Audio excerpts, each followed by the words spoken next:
সশস্ত্র বাহিনীকে জনমুখী হিসেবে গড়ে তোলা হবে বলে জানিয়েছেন প্রতিরক্ষা উপদেষ্টা ব্রিগেডিয়ার জেনারেল অবসরপ্রাপ্ত শামসুল ইসলাম।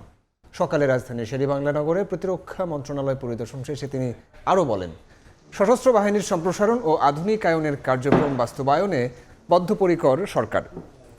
এ সময় সরকারের নির্বাচনী অঙ্গীকার পূরণে সংশ্লিষ্টদের আন্তরিকভাবে কাজ করার তাগিদ দেন শামসুল ইসলাম। পরিদর্শনকালে প্রতিরক্ষা উপদেষ্টাকে মন্ত্রণালয়ের কার্যক্রম ও ভবিষ্যৎ পরিকল্পনা সম্পর্কে অবহিত করেন সচিব। তিনি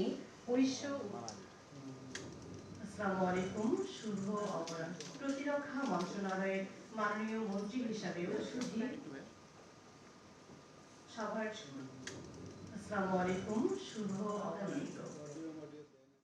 বাংলাদেশের মানুষের চাহিদার যেরকম বাহিনী হওয়া উচিত, যে বাহিনী সত্যিকার অর্থে বাংলাদেশের স্বাধীনতা এবং সার্বভৌমত্ব রক্ষায় অতন্দ্র প্রহরী হিসেবে ইতিপূর্বেও কাজ করেছে এবং ভবিষ্যতে যেন আমরা ওইরকম একটা সশস্ত্র বাহিনী গড়ে তুলতে পারি, সেই দিক নির্দেশনা উনি ইতিমধ্যে দিয়েছেন এবং সেই অনুযায়ী আমরা কাজ করছি। আমাদের ভবিষ্যৎ বাহিনী হবে জনমুখী বাহিনী, সাধারণ মানুষের সাথে সংশ্লিষ্টতা রেখেই হারানো গৌরব ফিরিয়ে আনার জন্য কিভাবে কাজ করতে হবে সেই দিক নির্দেশনা আমরা বাহিনী প্রধানদের সাথে বসে আমরা কাজ করছি।